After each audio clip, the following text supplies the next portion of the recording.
आणखी एक लक्षवेधी बातमी, अलीकडे फसवणुकीचे प्रकार सातत्याने समोर येत आहेत। मात्र आता थेट आमदारांनाच धमकावून खंडणी मागणारा एक धक्कादायक प्रकार पंढरपूरमधून समोर आलाय। शरद पवार गटाचे माढ्याचे आमदार अभिजित पाटील यांच्या ताब्यात असलेल्या साखर कारखान्याची बदनामी थांबवण्यासाठी एकानं थेट खंडणीची मागणी केली। मात्र आमदारांनी पोलिसांची मदत घेत धमकी देणाऱ्याला अद्दल घडवली आहे। पाहूया हा खास रिपोर्ट। बदनामीची धमकी, खंडणीची मागणी, कामगार नेत्याकडून आमदारालाच ब्लॅकमेल,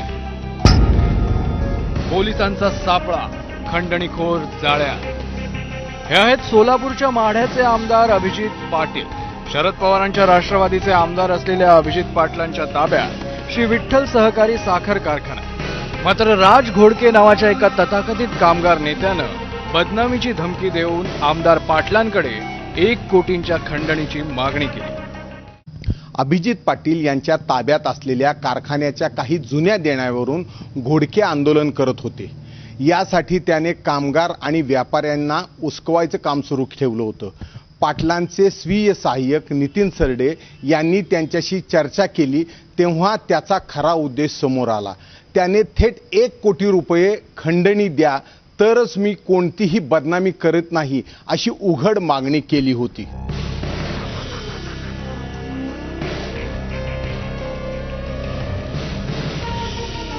1 कोटी रुपये मला द्या, मी कोणतीही बदनामी किंवा आमदार अभिजित पाटील यांच्याबद्दल राजकीय सुडीप बुद्धीनं कुठेही बोलणार नाही असं बोलल्यानंतर त्या बोलणीनंतर 10 जुलै रोजी 10 लाख रुपये देण्याचं या ठिकाणी पहिलं टोकन म्हणून ठरलं होतं। 10 लाख रुपये आज देताना ही सर्व बाब आम्ही आमदार अभिजित पाटील यांच्या कानावर घातल्यानंतर विठ्ठल सहकारी साखर कारखान्याकडं कुणी वाकड्या नजरेनं बघितलं, कारण की ती शेतकऱ्याची संस्था आहे। शेतकऱ्याच्या हितासाठी चालवणारा चेअरमन त्यासाठी शेतकरी सभासदांनी निवडला आहे आणि त्याला जर बदनाम करण्याचं कोण काम करत असेल तर आम्ही कदापि शांत बसणार नाही। पण सावध झालेल्या आमदारांनी पोलिसांना याची माहिती दिली आणि त्यांनी सापळा रचला। 10 लाख रुपये ॲडव्हान्स देण्याचं ठरलं। शहरातल्या एका चौकात पैशाची बॅग घेण्यासाठी घोडके आला।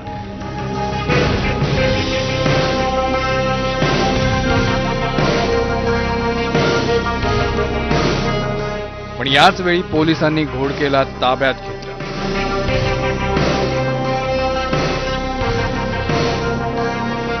पंढरपूर शहर पोलीस स्टेशन येथे माढ्याचे आमदार अभिजित पाटील यांचे जे स्वीय सहाय्यक आहेत नितीन सरडे यांनी एक व्यक्ती त्यांच्याकडे खंडणी मागतोय याबाबतची तक्रार केल्याने सदर प्रकरणी शहानिशा करून भारतीय न्याय संहिता 308(2) 308(3) याप्रमाणे पंढरपूर शहर पोलीस स्टेशन येथे गुन्हे दाखल आहे।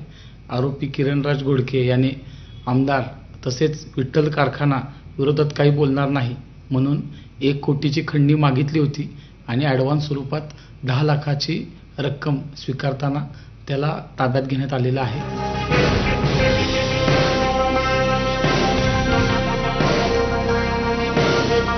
आरोपीला आज न्यायालयात हजर केले असता त्याला न्यायालयाने 3 दिवसाची पोलीस कोठडी सुनावली आहे। या कारवाईमुळे वाढत चाललेल्या ब्लॅकमेलिंग आणि खंडणीखोरांच्या प्रकरणाला आता मात्र चाप बसणार हे नक्की। कॅमेरामन सचिन जाडेसह सुनील दिवाणे, एबीपी माझा।